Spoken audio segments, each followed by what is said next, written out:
नमस्कार, मैं हूं आशीष चित्रांशी और आप देख रहे हैं the news launcher. Mid day मुद्दा विद अशोक वानखेड़े। शिवराज सिंह चौहान बड़ी रफ्तार पकड़े थे। एक लंबी रेस के लिए जो है पूरी तैयारी कर रहे थे और मोदी बनने के लिए मोदी स्टाइल में आ गए थे। शिवराज सिंह चौहान की जो राजनीति करने की स्टाइल रही है, उस स्टाइल से जुदा राजनीति करने लगे थे। इस पर हम पहले भी चर्चा कर चुके हैं कि शिवराज सिंह मोदी बनने के चक्कर में शिवराज भी नहीं रह गए, लेकिन उनकी इस रेस पर, रफ्तार पर अब लग रहा है ब्रेक लगने वाली। उनके मन में तो बहुत कुछ था। उनको ये भी लगता था कि मोदी के बाद कौन, तो मोदी के बाद कौन में एक पिछड़ा नेता, जिसके छवि, जिसकी विनम्रता, जिसकी स्वीकार्यता ऐसी थी कि मोदी के बाद के जो 2-3 नेता जिनके नाम लिए जा रहे थे, उनमें से शिवराज भी हो सकते थे। उनके दिमाग में कहीं न कहीं ये महत्वाकांक्षा भी थी। बीजेपी अध्यक्ष की रेस में जब-जब चर्चा हुई है, आपने जितने वीडियोस देखे हैं, शिवराज सिंह चौहान का नाम बीजेपी अध्यक्ष की रेस में भी बड़े ऊपर आता रहा कि अगला बीजेपी अध्यक्ष कौन? शिवराज सिंह चौहान बन सकते हैं। संघ चाहता है, संघ की चाहत, संघ चाहता है शिवराज सिंह चौहान। अब शिवराज सिंह चौहान जो बीजेपी अध्यक्ष बनने की रेस में थे, जो मोदी के बाद मोदी बनने की रेस में थे, उनकी रेस पर ब्रेक लगने वाला है लगता है। एक सबसे बड़ा, और उसको मैं कहूं तो खूनी घोटाला, सबसे ज्यादा जान जिस घोटाले ने ली है, भ्रष्टाचार, पैसा नहीं, जान, जिंदगियां जिस घोटाले ने ली है, उस घोटाले के घेरे में आते नजर आ रहे हैं फिर सुप्रीम कोर्ट के एक नोटिस के बाद। चर्चा में भाऊ को जोड़िए कंट्रोल रूम फटाफट। भाऊ, सुप्रीम कोर्ट ने जिस व्यापम में, और व्यापम को पूरा देश जानता है, और मुझे जहां तक जानकारी है कि जितने स्कैम, जितने घोटाले हमने देखे, सबसे जानलेवा घोटाला था। कितनी जिंदगियां लील गया है घोटाला। इस घोटाले में सीबीआई की जांच थी, सीबीआई ने क्लीन चिट दे दी थी। अब एक सकलेचा जी हैं, वो सुप्रीम कोर्ट जाते हैं फिर से शिवराज पर, और इस मामले पर फिर से जांच हो जाए। इस मामले में जस्टिस संजीव खन्ना की बेंच में सुनवाई होती है और नोटिस जारी हो जा रहा है। नोटिस जारी हो गया सीबीआई को भी और सरकार को।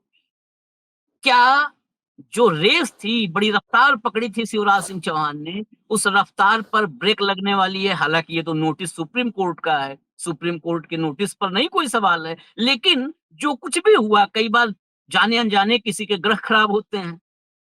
जाने अनजाने में क्या शिवराज सिंह चौहान की रफ्तार, और दो तरफ रेस में थे, बीजेपी अध्यक्ष की भी रेस में थे और इधर मोदी जी को जो है सुपरसीड करने की भी रेस में थे, उनका अगला अगला मोदी बनने की रेस में थे। क्या सब पर ब्रेक लग गया एक झटके में, या लगने वाला है? मुझे लगता है कि ये स्पीड ब्रेकर है अब हम्म, शिवराज जी के लिए। केंद्र की राजनीति में आगे जाने के लिए एक स्पीड ब्रेकर सामने आ गया है, हम्म, व्यापम घोटाला। व्यापम घोटाला, पारस सकलेचा ये व्हिसल ब्लोअर है, बहुत पहले से ये काम कर रहे हैं इस पे। हम्म, और उनका भी मानना सही है कि व्यापम जैसा घोटाला, जिसमें आपने कहा जानलेवा हो गया, उसमें पत्रकार की भी मृत्यु हुई है, यदि मैं हाँ, गलत नहीं हूँ तो। हम्म, हम्म, तो इतने उसमें मर्डर हुए, मतलब मर्डर ही लगता है, हत्याएँ हुई, सब कुछ हुआ। लेकिन जब अंत में सीबीआई ने चार्जशीट फाइल की, तो उस चार्जशीट में सीबीआई ने 290 लोगों को आरोपी तरह तय तय किया, आरोप हम्म, तय किए 290 लोगों पे। हम्म, इस पे शिवराज सिंह चौहान को गायब कर दिया। हम्म, मतलब क्लीन चिट दी सीबीआई ने, हम्म, जब आरोप पत्र में नहीं नाम नहीं। अब उस आरोप पत्र में करीब-करीब 3 व्यापम के बड़े अधिकारी,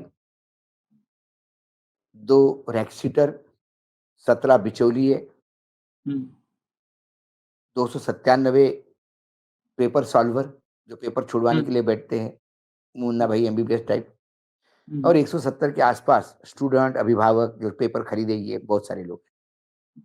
अब मामला ये है कि सकलेचा ने, हम्म, जब ये मामला 2009 में ओपन हुआ, और मैं थोड़ा-सा दर्शकों को, क्योंकि बहुत पुराना मामला है, हम्म, तो व्यापम घोटाला घोटाला, ये प्री मेडिकल टेस्ट जो होती है, हम्म, उसके घोटाले की बात हो रही थी।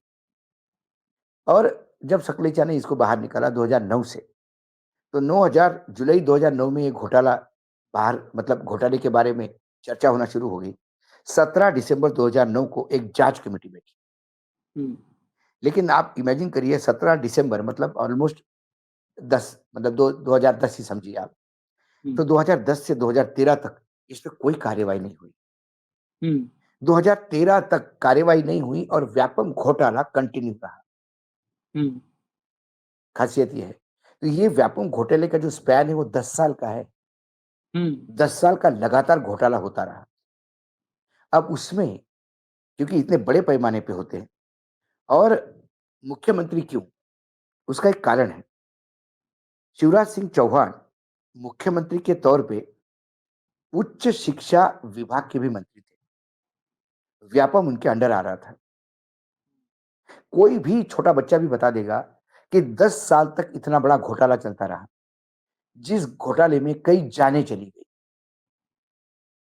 पहली जांच हुई, फिर एसटीएफ हुई। एसटीएफ की भी जांच का नतीजा नहीं आया, फिर कोर्ट ने सीबीआई को दी और सीबीआई को जब दी, सुप्रीम कोर्ट के आदेश के अनुसार 9 जुलाई 2015 को सीबीआई ने एंट्री की और सीबीआई के सामने जो इश्यू था वो 2013 के प्री मेडिकल टेस्ट का था। हम्म, इसके पहले घोटाले चलते ही रहते थे। तो आगे जाके नवंबर 2017 को 4 साल बाद सीबीआई ने इसमें चार्जशीट दाखिल की हम्म, और इस चार्जशीट में शिवराज गायब है। पारस जी का कहना है कि उन्होंने जो दस्तावेज दिए थे, हम्म, करीब-करीब 400 पेज के आसपास का दस्तावेज था, हम्म, उसका ज़िक्र ही नहीं उसमें, कई दस्तावेज का ज़िक्र नहीं है। और उन्होंने कई चीज़ें जो लाई, विवेक तन्खा साहब जो अ, केस लड़ रहे हैं पारस जी की तरफ से, हम्म, हम्म, उन्होंने कोर्ट को कहा कि इन बातों पे तो जाँच होनी चाहिए थी, ना एसटीएफ ने की, ना सीबीआई ने की। हम्म, फिर चार्जशीट कैसी फाइल की? तो सर्वोच्च न्यायालय को लगा नहीं इसमें गड़बड़ तो है। हम्म, और मुझे लगता है व्यापम ये मध्य प्रदेश की निर्मिति से लेके आज तक का सबसे बड़ा घोटाला है। शिवराज सिंह चौहान ये घूमते बजते रहे थे कि मैंने जाँच करवाई, मैंने जाँच करवाई। अरे भैया, आप मुख्यमंत्री हो, आपके कार्यकाल में हम्म, ये हुआ है, हम्म, तो जाँच तो आप ही हम्म, करवाओगे, सरकार में आप ही हो। हाँ, ऐसा तो नहीं कि आपने इस्तीफा दिया था और नई सरकार आई थी और उनने फिर जाँच करवाई। सीबीआई भी आपने ही बुलाई हम्म, और वो भी सीबीआई आप कहते हो कि मैंने सीबीआई बोला, कहाँ बोला? सर्वोच्च न्यायालय के आदेशानुसार सीबीआई हुई और हम्म, सीबीआई हुई 2014 में, हम्म, 2013 में, सॉरी 2015 में। हम्म, और 2015 में आप इसलिए सीबीआई होने दी कि आपको पता था कि अब सीबीआई किसके पिंजरे का तोता है। हाँ, हम्म, 2009 में हम्म, ही सीबीआई को क्यों नहीं दिया? हम्म, हम्म, तो शायद दूध का दूध, पानी का पानी हो जाता। हम्म, ये प्री प्लान्ड सिस्टमैटिक चीज़ें होती आ रही है यदि आप इसका डेट वाइज़ एक लाइन से देखें तो। हम्म, क्योंकि इसमें अथाह पैसा चला है। लेकिन जब एसटीएफ की जाँच कमेटी आई, सकलेजा ने कहा कि ये जो प्री मेडिकल एग्ज़ाम है, ये सरकारी और प्राइवेट दोनों के लिए होती है। हम्म, प्राइवेट संस्थाएँ क्यों छोड़ दी इसमें से? हम्म, ये भी एक सर्वोच्च न्यायालय के सामने दलील रखी। हम्म, सर्वोच्च न्यायालय को लगा नहीं ये भी बात सही है कि ये होना नहीं चाहिए। हम्म, और आप मुख्यमंत्री को कैसे क्लीन चिट दे सकते हो कि जब उसके पास ये मंत्रिमंडल था। हम्म, किसी और के पास मंत्रालय होता तो समझ में आता है। हाँ, ये मंत्रालय आपके पास है। व्यापम का 2009 में घोटाला सामने आया मतलब घोटाले की चर्चा हुई। आपने 2009 में जाँच कमेटी नियुक्त की। उसके बावजूद भी 2013 में भी घोटाला हुआ मतलब 9 से बाद 10, 11, 12, 13 घोटाला चल हम्म, ही रहा था। हम्म, और उसके पहले 9 के पहले कितने साल घोटाला चल रहा था जो दबी जुबान में काम ही हो रहा था। हम्म, तो ये 10 साल का स्कैंडल है, अरबों रुपए का खेल है। इसीलिए इसमें लगातार हत्याएँ हुई। हम्म, सबसे रक्त-रंजित घोटाला है ये। हाँ, हम्म, पैसे के मामले में घोटाले बड़े हज़ारों लाखों करोड़ के हो सकते हैं। लेकिन जानें नहीं जाती। हुँ, पूरे हर्षद मेहता कांड में किसी की जान नहीं गई। एक सिर्फ़ हर्षद मेहता की मृत्यु संशयास्पद मानी जाती है, लोग कहते हैं। हुँ। लेकिन यहाँ तो जान जाने वालों की तो बड़ी फ़हरिस्त है लंबी। हाँ, कोई रेलवे लाइन पे जो मिला, पत्रकार कोई कहीं मिला। अरे! एक पत्रकार जो इन्वेस्टिगेट कर रहा था उसको भी नहीं छोड़ा। हाँ, इसका मतलब लगातार सबूत मिटाते रहे। हुँ, हुँ, क्या ये सब सर्वोच्च नेतृत्व के बगैर कॉन्फिडेंस में लिए होता है? हुँ, और यदि ये होता रहा, तो फिर शिवराज जी को तो एग्रीकल्चर मिनिस्टर बनने का भी अधिकार है। हुँ, जिसके नाक के नीचे इतनी सारी चीज़ें उजे उसे बगैर मतलब 2009 में जाँच कमेटी बनने के बाद भी 2013 तक घोटाला चलता ही रहा। हुँ, इसका मतलब कितना नाकारा मुख्यमंत्री होगा हुँ, कि इतना भी उनकी उस मुख्यमंत्री की दहशत नहीं थी कि अब तो मामला जाँच कमेटी के सामने भी आया, अब तो घोटाला बंद करो। नहीं, वो कंटिन्यूअस होता रहा। इसमें अब कई चीज़ें हैं। ये तो हो गया घोटाले का मामला, इसका अब सर्वोच्च न्यायालय ने नोटिस दिया, अब उनको बताना पड़ेगा कि भई चार्जशीट में बाकी लोग क्यों नहीं हैं। हुँ, आपने दस्तावेज़ पूरे पूर्ण रूप से हो सकता है फिर से खुल जाए मामला। कई मामले ऐसे चार्जशीट के बाद सप्लीमेंट्री चार्जशीट भी हो सकती है। हुँ, लेकिन पॉलिटिकली देखा जाए, तो जब आदरणीय नरेंद्र मोदी जी तीसरी बार मुख्यमंत्री चुने गए, प्रधानमंत्री बीजेपी तीसरी प्रधानमंत्री। बार नहीं, तीसरी बार मुख्यमंत्री चुने गए अच्छा, गुजरात में हुँ, हुँ, हुँ, मुख्यमंत्री, तब चर्चा शुरू हो गई कि अब दिल्ली की ओर। हुँ, हुँ, जिस दिन शपथ ली उसी दिन हुँ, योग गुरु और सबसे बड़े व्यापारी लाला हुँ, रामदेव ने उसी दिन हुँ, घोषणा कर दी थी कि अब दिल्ली कब्ज़ा होगा, अब हुँ, दिल्ली जाएँगे, प्रधानमंत्री बनेंगे। हुँ, हुँ, तो ग्वालियर में एक सभा में अडवाणी जी ने कहा था, गुजरात तो हाँ, संपन्न राज्य है, हुँ, वहाँ लगातार सत्ता में 3 बार आना मैं इतनी बड़ी बात नहीं मानता। हुँ, लेकिन मध्य प्रदेश जैसा बीमारू राज्य, यदि शिवराज सिंह 3 बार लगातार मुख्यमंत्री बनते हैं, तो मुझे लगता है कि उनकी अचीवमेंट नरेंद्र मोदी से बड़ी है। हुँ, ये कॉम्पिटिशन उस दिन से शुरू हो गई, क्योंकि संघ ने मोदी जी को लाया ही इसलिए था कि उनको अडवाणी जी के घर बिठाना था। हुँ, संघ को लगा अडवाणी जी और बहुत भूरी-भूरी प्रशंसा कर रहे हैं शिवराज की, तो शिवराज से ये काम नहीं होगा। हुँ, ये तो संघ के लिए शिवराज बेटर नाम था। हुँ, लेकिन मोदी जी के साथ एक क्योंकि शिवराज जी के यहाँ इनकमिंग है, आउटगोइंग नहीं पैसे का। मोदी जी का इनकमिंग भी था और आउटगोइंग भी था हुँ, उस ज़माने में। कई 1-2 न्यूज़ चैनल है मैं जानता हूँ कि जो सिर्फ़ वहीं से उन्हीं के भरोसे रहते थे और होता भी है। कई हुँ, मतलब राज्य सरकारें मैंने देखा है, कांग्रेस के समय में कोई एक आध कांग्रेस को समर्थित चैनल है, उसका कमज़ोर होता है तो वो मुख्यमंत्री के पास जाके व्यवस्था करता है। हुँ, पत्रकार संघ की जब कार्यक्रम होते हैं तो कई बार अलग-अलग राज्यों में होते हैं। मैं अभी एक पत्रकार संघ का एक कार्यक्रम मैंने रायपुर में पिछले साल अटेंड किया था। हुँ, तो बघेल साहब को चीफ गेस्ट बनाया था और बघेल साहब ने सारी व्यवस्था की थी उनकी, रहने की, हुँ, हॉल की, सबकी। तो एक खर्चा बचता है तो वो उस स्टेट का पैट्रोनाइज़ लेते हैं, वो अक्सर हमने देखा है हुँ, कई जगह।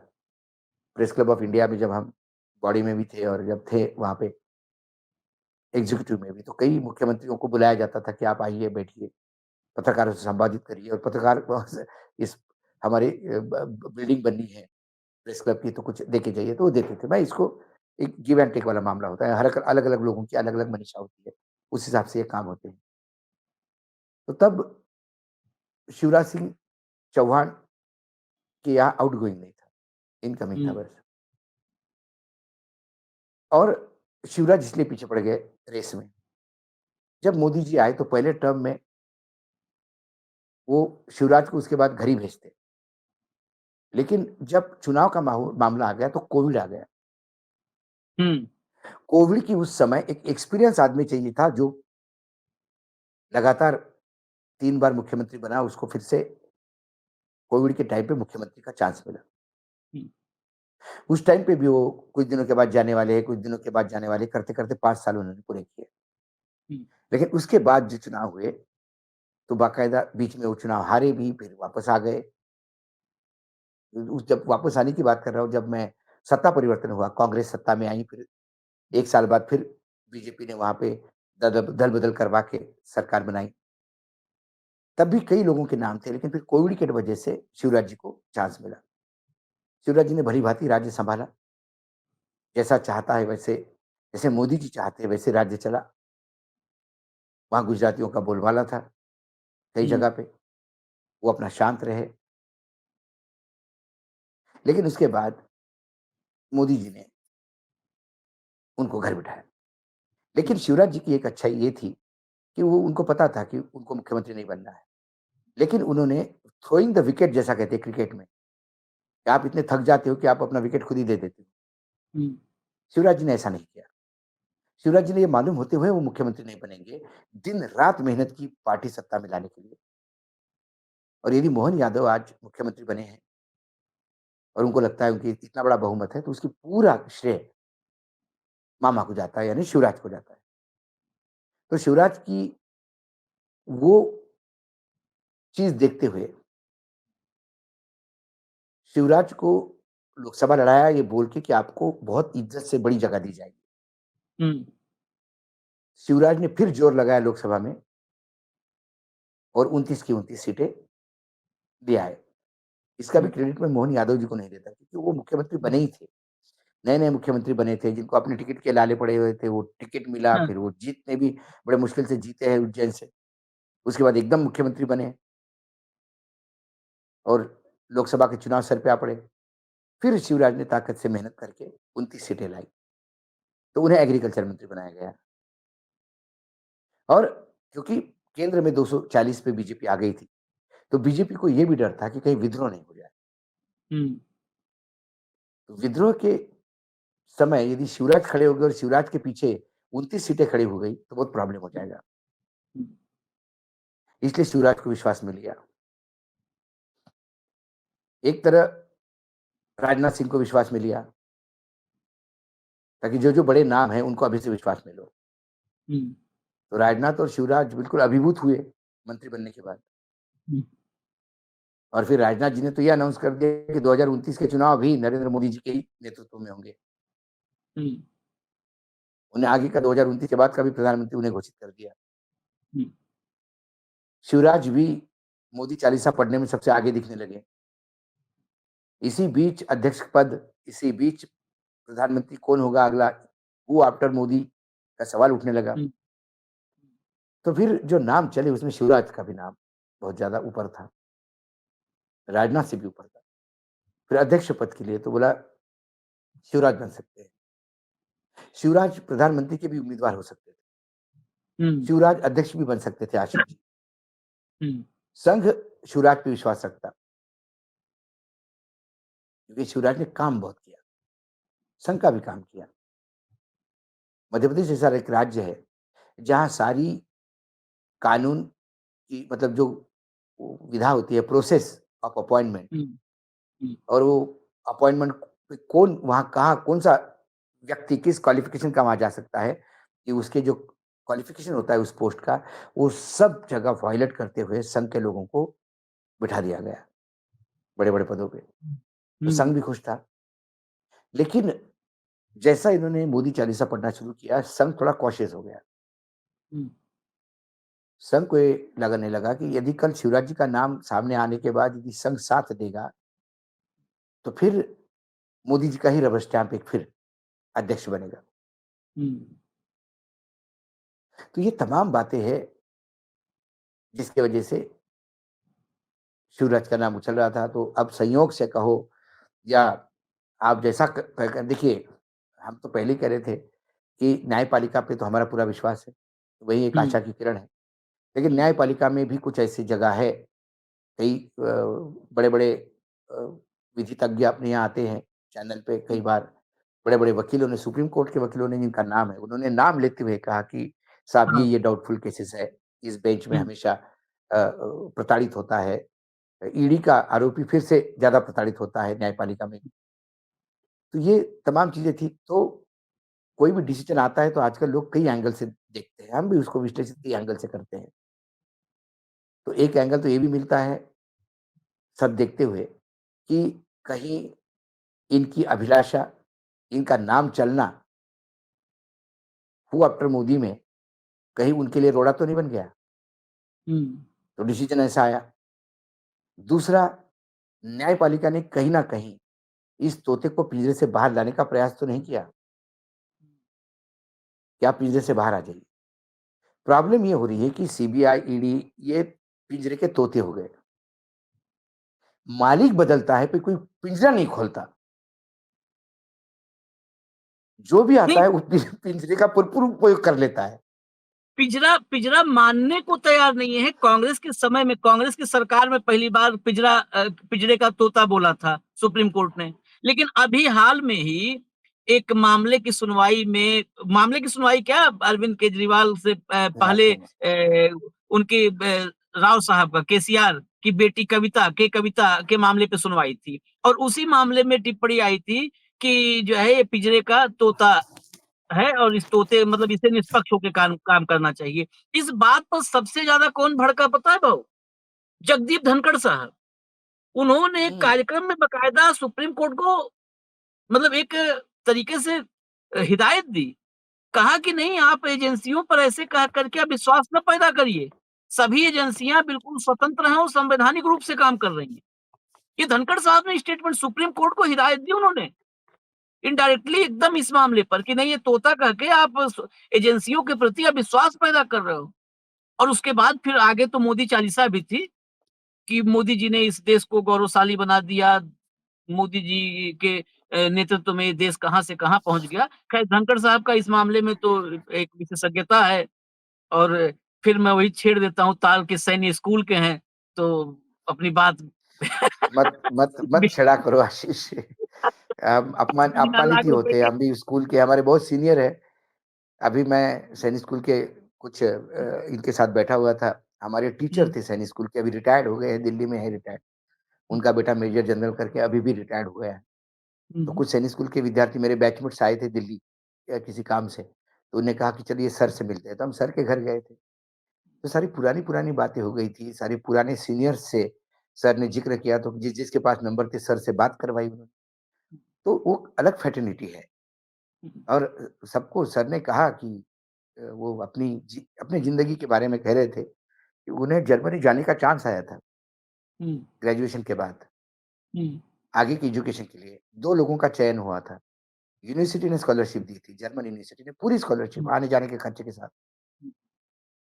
तो उन्होंने कहा कि तब मेरा दोस्त तो चला गया। मुझे परिवार में ऐसा कुछ हुआ कि मैं नहीं जा पाया। तो मैंने फिर नौकरी के तौर पे आईएमए, इंडियन मिलिट्री एकेडमी में जॉइन किया। आईएमए से वो एनडीए गए और जब हम्म, सैनिक स्कूल का फॉर्मेशन हुआ, तो सैनिक स्कूल के पहले सैनिक स्कूल के 5 सैनिक स्कूल देश में बने।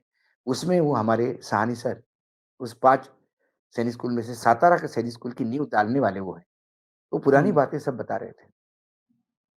तो एक फ्रेटर्निटी है और उन्होंने कहा कि हम एक ने पूछा हम में से कि सर रिग्रेट होता है जर्मनी नहीं जाने पे? तो हम्म, बोला हाँ, जर्मनी जाता, बहुत पैसा कमाता, किसी कंपनी का सीईओ होता। हम्म, और क्या होता? पैसा होता, ज़िंदगी जीता। आज भी ज़िंदगी जी रहा हूँ, हम्म, लेकिन गर्व के साथ। आज उनके हाथ से कम 1000 से ज़्यादा बच्चे पढ़ के निकले हैं। सर अभी 80 प्लस है। उनकी जो पहली बैच निकली होगी, वो भी 70 के आस-पास, हम्म, मतलब 60-65 के। तो बोला देखो आप भी सब ऐज आपकी हो गई है। I will be touching 90 now. Hmm, लेकिन गर्व है। देखिए, यहाँ अशोक बैठा है, तुम कितना बड़ा अच्छा काम कर रहे हो।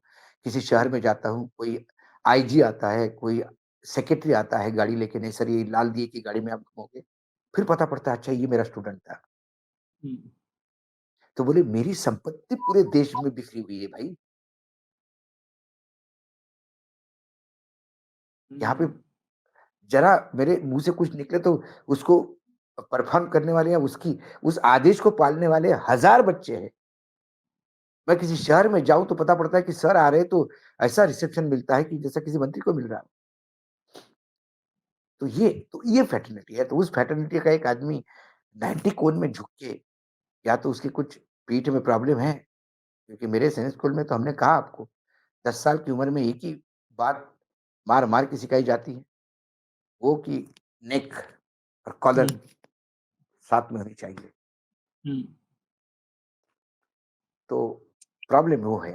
तो खैर आप चलिए। छेड़ देते हैं और फिर हम लिंक से अलग हट जाते हैं। तो फिर यदि हम शिवराज सिंह चौहान पे आए, तो हुँ, शिवराज सिंह चौहान के लिए ये प्रॉब्लम तो है। देखिए, हुँ, यदि ये मामला खुल गया तो ये मामला तो जाएगा, आगे जाएगा। कई चीज़ें हैं। देखिए, मैं मध्य प्रदेश में पत्रकारिता कर चुका हूँ। मेरी मध्य प्रदेश में मेरी कर्मभूमि रही। हुँ, महाराष्ट्र मेरी जन्मभूमि है, तो मेरी पत्रकारिता की शुरुआत इंदौर से है, मध्य प्रदेश से। तो मध्य प्रदेश मेरे दिल के पास उतना ही है क्योंकि मैं महाराष्ट्र में कम रहा हूँ और मध्य प्रदेश में ज़्यादा रहा हूँ। Let me tell you. हुँ, तो मध्य प्रदेश को मैं जानता हूँ, मध्य प्रदेश के सिस्टम को मैं समझता हूँ। मध्य प्रदेश में बहुत सारे बड़े पत्रकार हैं जिन्होंने मेरी पत्रकारिता को शेप देने में महत्वपूर्ण अ, ज़िम्मेदारी निभाई, उन्होंने मुझे बनाया। ये सब मध्य प्रदेश के पत्रकार हैं। तो कुल मिलाकर जब मैं देखता हूँ इन सारी चीज़ों को, तो ये एक बात तो तय है कि व्यापम घोटाले में ऊपर से नीचे तक सबके हाथ गंदे हुए थे। कीचड़ सबके शरीर पे लगा हुआ था। सीबीआई ने नहीं देखा, ये सीबीआई की मजबूरी हो सकती है, कंपल्शन हो सकता है। हुँ, पत्रकारों का कंपल्शन नहीं होता, न्यायपालिका का कंपल्शन नहीं। संजीव खन्ना और संजय कुमार के बेंच ने, जस्टिस संजीव खन्ना और जस्टिस संजय कुमार के बेंच ने केस तो ओपन किया, नोटिस इश्यू किए। अब उस नोटिस का जवाब क्या आता है और उसके आगे तनखा साहब जो पारस जी के लिए लड़ रहे हैं, वो दलील क्या देते हैं, डॉक्यूमेंटेशन क्या हो पहुँचता है, बहुत सारी बातें होती है। सर्वोच्च न्यायालय में जनरली केसेस वो खुलते हैं जिसमें आपको ये बताना होता है कि निचली अदालत ने इस पक्ष को दुर्लक्षित किया, इसलिए हम न्याय माँगने आए हैं। एक एक शॉर्ट सर्वोच्च न्यायालय में शॉर्ट फिर से केस ओपन नहीं होता ऐसा। नहीं, एक सीधा सवाल, क्या ये केस रीओपन हो गया, जाँच में के दायरे में शिवराज सिंह चौहान आ गए? फिर वही नैतिकता की बात, मान लिया हम एक लॉबी से तो नहीं उम्मीद नहीं, करते। लेकिन लेकिन शिवराज, मान लिया शिवराज का अतीत जैसा है। क्या शिवराज सिंह चौहान का मंत्री पद जाएगा? और क्या जो 240 की मजबूरी नहीं, में नहीं। शिवराज आए थे, 240 की मजबूरी में शिवराज आए थे, इन हुए थे। वो शिवराज इसी बहाने शिवराज हाशिए पर चले जाएँगे, शिवराज के एक राजनीति का इस केस में मैं दूर तक देख रहा हूँ, दूर तक सोचने की कोशिश कर रहा हूँ क्या-क्या हो सकता है। क्या ये केस रीओपन होकर के शिवराज के सारे सपने तो खत्म ही होंगे, सियासी सफर का पर भी ये ग्रहण लगा सकता है ये केस? यकीनन बहुत लगा बड़ा। सकता है। देखिए, ये देखिए शिवराज दौड़ में आगे थे। शिवराज के पैरों में 100-100 किलो के पत्थर बाँध दिए गए। हुँ, ये मैं मानूँ तो ठीक है। हुँ। जहाँ नैतिकता और इस्तीफ़ा देने की सवाल है, तो आशीष जी अब आप बहुत बड़ा सोच रहे हैं। कम से कम वर्तमान वर्तमान स्थिति में किसी भी राजनीतिक दल में मुझे नैतिकता अभी दिखाई नहीं देती। नैतिकता पे बात ना करूँ तो ज़्यादा अच्छा है, क्योंकि नैतिक ये शब्द अपना अर्थहीन हो गए हैं। गलती तो हो ये गई, तो सही होगा बात। नहीं, या सज़ा मिलने के बाद भी वो लोग कहते हैं कि अभी सर्वोच्च न्यायालय तक हाँ, जाएँगे, हमारे पास ऑप्शन है, इसलिए वो सत्ता में बने रहेंगे। ऐसा हुआ है। वर्तमान जो भाजपा की शासन में ऐसे केसेस भी हुए हैं, गुजरात में हुआ है, कई जगह। तो कुल मिलाकर हम ये तो अपेक्षा नहीं रखते कि वो चले जाएँगे। हाँ, जिस दौड़ में वो आगे थे, अब बहुत पीछे रह जाएँगे और ये बहुत पीछे। तलवार लगातार उनके सर पे बनी रहेगी। हाँ, व्यापम व्यापम का भूत बोतल से बाहर आ गया, हुँ। इतना मैं कहूँगा बस। सबसे बड़ी बात यही है, हाइलाइट में 3 पॉइंट। 9 में घोटाला सामने आया, 2015 तक शिवराज सिंह की अपनी एजेंसियाँ जाँच करती रहीं। 15 में जब मोदी जी बैठे दिल्ली में, तब सीबीआई के पास गया और सीबीआई ने क्लीन चिट दी। और 2024 में 240 वाली सरकार, जिसमें शिवराज के सपने पंख लगा करके उड़ने को तैयार थे, दोबारा केस रीओपन होता दिख रहा है। तो ऐसे में शिवराज सिंह चौहान, इतना बड़ा ये घोटाला है, इतना बड़ा स्कैम है, इतने इसमें इतना रक्त रंजित जो शब्द कहा था, इतना बड़ा है। कि इस मामले में आने के बाद अगर ये जांच शुरू हो जाती है, और जांच अंत की बात नहीं हम करेंगे, जांच शुरू होना, जो भाऊ ने इशारा किया था, जांच शुरू होना, यानी जांच जब आपकी चलती रहती है तो आप हमेशा रडार पर रहते, हमेशा इशारों पर चलते हो, फिर आप अपने मन से कदम नहीं बढ़ाते हो, क्योंकि जांच लगातार चल रही है। जांच आगे क्या मोड़ लेगी ये कौन जानता है। इसीलिए फिर आप कठपुतली बन जाते हो। इजाजत दीजिए, शिवराज जी के साथ क्या होगा आगे पता चल जाएगा। कल दोपहर फिर मिलेंगे मिड डे मुद्दा विद अशोक वानखेड़े में। नमस्कार।